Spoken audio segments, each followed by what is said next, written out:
Alustaksin küsimusega, härra peaminister, mida on palju kerge küsida või sellele vastata, et mis on väärtused? Kõigepealt suur tänu selle võimalusest teie raadios ja teie saates olla. Aitäh! Ma arvan, et väärtused on need, mis on eeskätt pärit meie lastetoast, pärit meie vanematelt, mida me oleme õppinud, kindlasti ka see, kuidas me seda ise rakendame oma eluteel. Väärtused on see, millesse ma usun, et me usume ja mille osas me arvame, et just selline väärtushinnang või käitumismaneer või mall on nii. Tuntud Eesti kasvatusteadlane Peeter Põld on öelnud, et kasvatus on teadlik sihipärane tegevus, mis vanema põlve poolt ette võetakse, et viia arenemisele kasvab põlve kehalisi valmis jõude nende väärtuste alahoidmise ja täiendamise sihis, milles peitub üksiku ja kogu inimkonna elu eesmärk, et kas te olete selle definitsiooniga nõus ja mis seosed teenedest kasvatusel ja väärtustel? See oli nii keeruline definitsioon. Ma kindlasti ei sea seda löögi alla, aga ma arvan nii, et tegelikult see kasvatus ja väärtused, et ma selles mõttes seda laste tuba küll laiendaks. Et ma arvan, et need inimesed, kes saavad oma laste tuppa ka sisendid oma vanavanematelt, oma vaarevanete, vaarisadelt, et see on see väärtus, mida me kõik tegelikult, ma arvan, võiksime saada, aga kahjuks see kõigil meil ei ole võimalus või võimalik.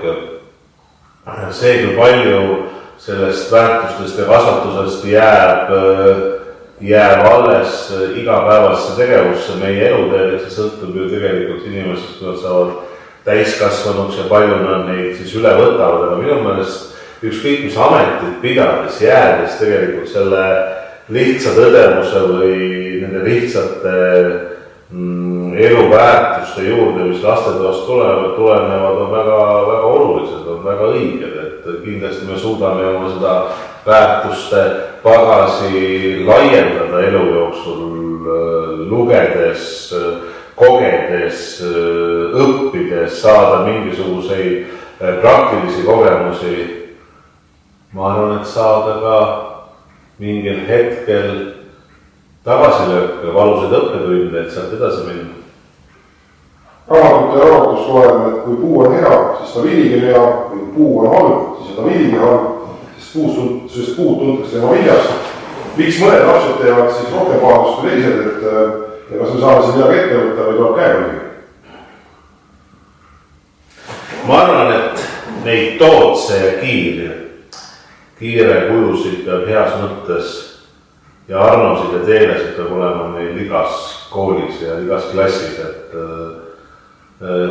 vaevalt, et mingisugused koerustükid või mingisugused üle meelikud käitumised, et me saame öelda, et selles koolis või selles klassis seda ei ole üldse, et seesama, mis ma eelnevalt ütlesin, et ka oma kogetu põhjal tegelikult, oma kogemuste põhjal ma arvan, alati liigume edasi ja jah, nii öeldakse, et teiste vigadest on kõige parem õppida, aga tihtilugu me õpime oma vigadest ja ma ei arva, et see ka väga vale on, sest et läbi oma vigade, kui panna käsi tulise pliidi peale, siis sealt valusa kõrvetuse saab. Aga läbi selle kogetu suure tõenäosusega me seda näppu või vetsina pliidi peale tulevikuks ei pane. Kas väärtused on subjektiivsed või objektiivsed ja kuidas seda saab kindlaks teha?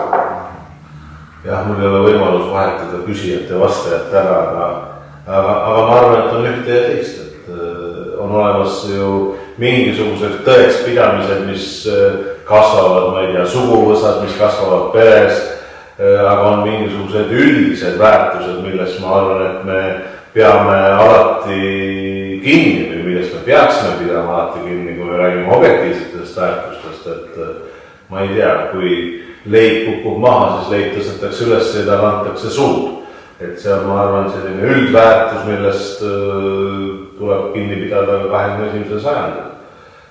See, et me märkame, minu meelest ühiskonnas on natuke vähe märkamist, et see ei ole ainult see, et kui me sõidame ühistranspordis, et siis vanemale inimesele me anname istet, kas me märkame tegelikult, ma ei tea, talvisel ajal, kuidas aidata vanemaid inimesi, kuni sinnamaani välja, et öelda, et võib-olla käin mina, hea naabrinaine või naabrimees sinu ees poes ära, et ära mine täna välja, õues on liiga libe. Ma arvan, et sellist aktiivset kodaniku ühiskonna indiviidi tunnetust võiks me ühiskonnas kõvasti rohkem on. Riikliku sõprakaasad kirjad alusväärtused, mis jagatakse üldinimlikeks väärtusteks ja ühiskondlikeks väärtusteks. Üldinimlikud väärtused on ausus, hoolivus, aukartus elu vastu, õiglus, inimväärikus, lugupidamine enda ja teiste vastu. Ja ühiskondlikeks väärtusteks on vabadus, demokraatia, ausus emakeele ja kultuuri vastu, patriotism, kultuuri mitmekesisus, sallivus, keskkonna suutlikkus, õiguspõhisus, solidaarsus, vastutustundlikkus ja sooline õiguslikkus. Kas need väärtused on teie meelest ühtviisi tähtsad ja olulised? Ma ei oska ühtegi öelda, mis on vähe oluline. Aga ma arvan, et me peaksime nende kõrval lähtuma võib-olla sellisest igapäevasest põhimõttest ja see on see, et ära tee seda teistele, mida sa ei soovi, et sulle tehakse. Lähtuma sellest, et kui sa kutsud kedagi appi, palud abi, siis siin ei saa narvitada. Sest et kui sa narvid üks kord või teine kord, siis kui on kolmas kord reaalne palve mingi küsimuse või abi osas, siis seda sulle ei pakuta. Väärtuste kohta on kirjutatud erinevaid tekste, raamatuid ja dokumente, tuntuvad nendest on 10 käsku, Hippokratese vaane, Kristuse määritus ja kuldne reegel, ÜRO inimõiguste ülddeklaratsioon ja Euroopa Liidu põhiõiguste harta. Millised tekste usaldada, millised mitte ja mis on kriteeriumiks? See on natukene nüüd juba selline väärtusküsimus, et mida me siis oma lastetoast oleme saanud, et kui me räägime 10 käsust või mäejutusest ja küsimus selles, et kas need on olnud meie lapsepõlves nagu meie kasvamis kohas meie ümber või nendest ei ole peetud lugu või nendel ei ole pööratud tähelepanu ja võib-olla meie järgnev tee ei pööra selle peale tähelepanu, et isiklikult minu peres on olnud nii minu vanaema puhul kui ka, ma mäletan Häädemeestel, kui me käisime suviti seal, aga läbi minu perekonna, minu vanemate, et suhtumine sellisesse 10 käsku on olnud alati oluline, see on olnud iga päev. Antiikajal kardinaalkoorusteks tarkus, vaprus, mõõdukus ja õiglus ning antiikajal lõpuliselt usk, loodus ja armastus. Kas need väärtused kuuluvad ainult minevikku või on nende kohta ka 21. sajandi maailmas?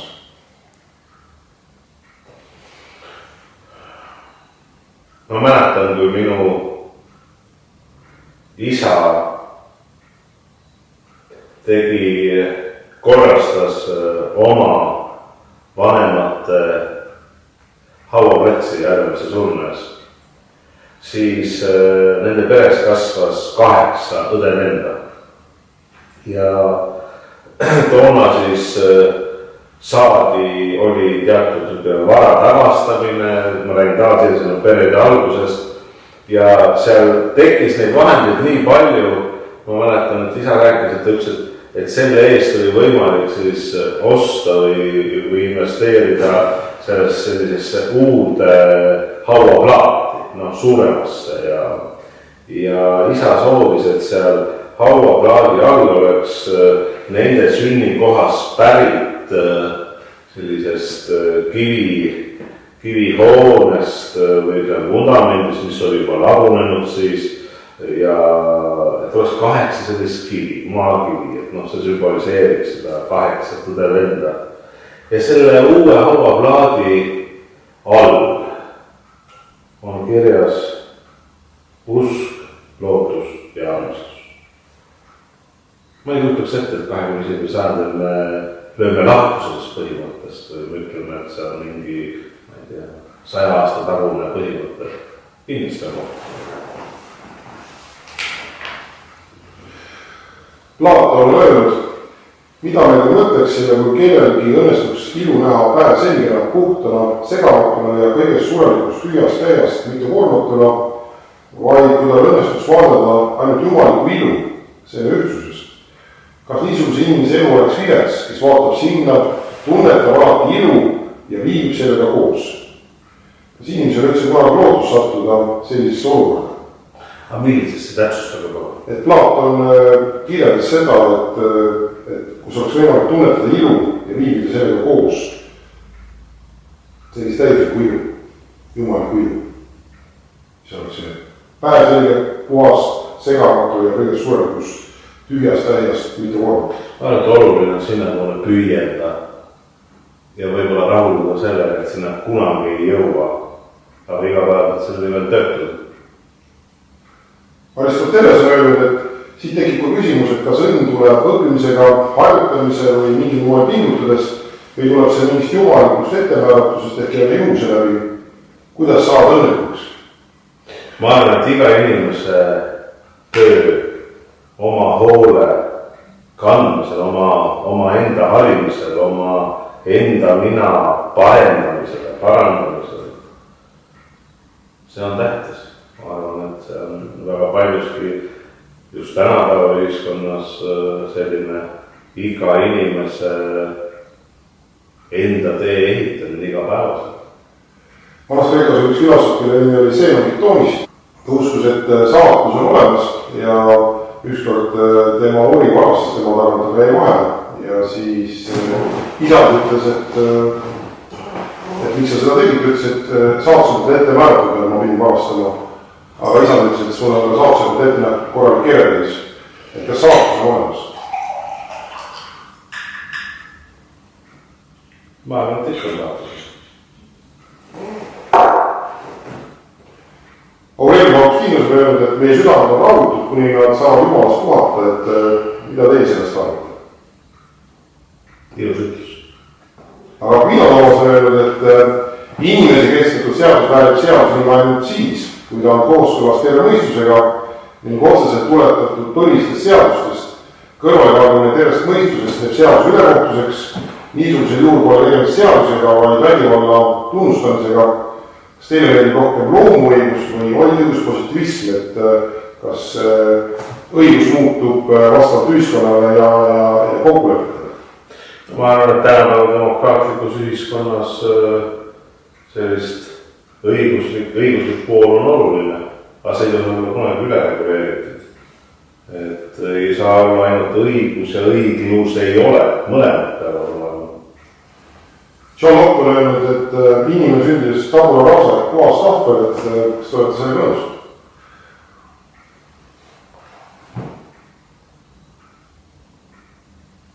Eks ta kogeb, ma arvan, juba midagi ema üsast inimene. Ema usun sellesse, et need emotsioonid ja see tundmus, mis antakse sellele ema üsas olevale maimuke selle, et see on oluline. Nii et ma usun, et ta sünnib siia maailma alati teatud selliste emotsioonidega, teatud sellise ootus. Immanuel Kant on rõhutanud moraali autonoomia printsiipi. Iga mõistusega olema võib käsitleda ennast universaalse seaduse andjana, meil pole vaja kaitsta autoriteeti, ja see oleks siis jumal, riik ja kultuur, et mis teie sellest arvate? Kas meil on vaja kaitsta autoriteeti? Mis te mõtlete selle silmas? Ma ei saa sellest et Immanuel Kant arvas, et mis teie mõtlete sellest? Mis mina mõtlen? Et mina tahaksin teada saada, kuidas asjad tegelikult on, aga mina ka täpselt ei tea, aga Immanuel Kant arvab, et see moraali autonoomia printsiip kehtib, ehk siis igaüks ise oma universaalseks seadusandjaks. Mina ka soovin teada, kuidas te räägite seda oma silmu kuni. Ajalehed on ühiskondi, kus on sööd teisi inimesi või visatud ka vigaseid lapsi kalt alla või jäetud vanem. Ma ei toeta seda põhimõtet, tõesti ma ei toeta. Ma arvan, et iga hing, kes siia sünnib, et neid inimesi tuleb toetada ja pakkuda neile väärilist elukeskkonda. Ma käisin just mõnikord tagasi siin Väänas või seal enne Vääna-Jõesuut ühes siis sellises, ütleme, erihoolekandekodus, kus on erinevad inimesed erinevate muredega ja erinevate erivajadustega. See oli väga ilusad kodud loodud, kus on seal peres 12 inimest ja ma arvan, et see kodusoojus, mida seal pakutakse ja just see püüd, et tuua neid võimalikult palju igapäeva toimetamiste juurde, see on oluline.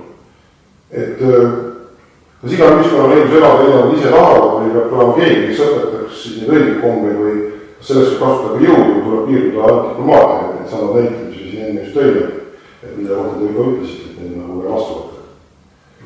Kui need ühiskondades tehakse asju, mis võib-olla meile ei meeldi, et mida peab võib-olla. Ma arvan, et kui me räägime siin nüüd kaitsevõimest ja diplomaatiast, siis parim vahend iseseisvuse tagamiseks on alati diplomaatia. Sõjaline jõud on viimane. See, et Eesti on võtnud selle suuna, et olla tugev liitlane Euroopa Liidus, tugev positsioon NATO-s, ma arvan, see on õige, et meie iseseisvust hoida, edasi arendada, tagada. Aga loomulikult Eesti välisteenistuse arendamine ja välisteenistusse panustamine on see, mille osas, ma arvan, igapäevaselt meie diplomaadid, meie saadikud tegelikult töötavad. Ma loodan väga, et see heidutus, mida me suudame liitlastega teha, on alati nii võimas, et reaalselt sõjategevus ei alustaks. Simone Pavoar on väljendanud mõtet, et naisi on alati surutud mehe teisejärgulisse rolli eestkeskes ühiskonnas.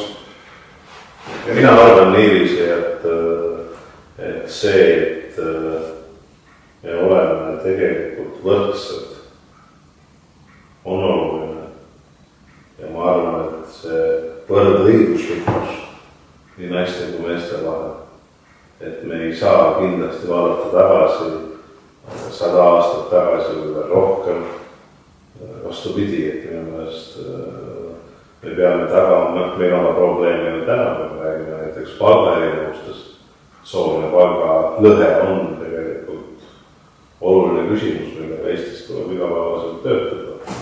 Ühte ja samad tööd tegevad inimesed, kui nad on eri soost, nad saavad erinevat sissetulekut ja ma arvan, see ei ole õige. Nii et selles mõttes ma kindlasti ei toeta kuidagi seda, et juba loomult öeldakse ühele soo esindajale, ma ei tea, sina pead saama väiksemat sissetulekut kui keegi teine. Nii et ma arvan, et need on olulised teemad. Ja viimane küsimus, et milline on teie soov Eesti inimestele? Armastust, märkamist, hoolivust. Ma ka tänan teid selle võimalusest küsida teemal väärtused ja teie käest neid küsimusi. Ja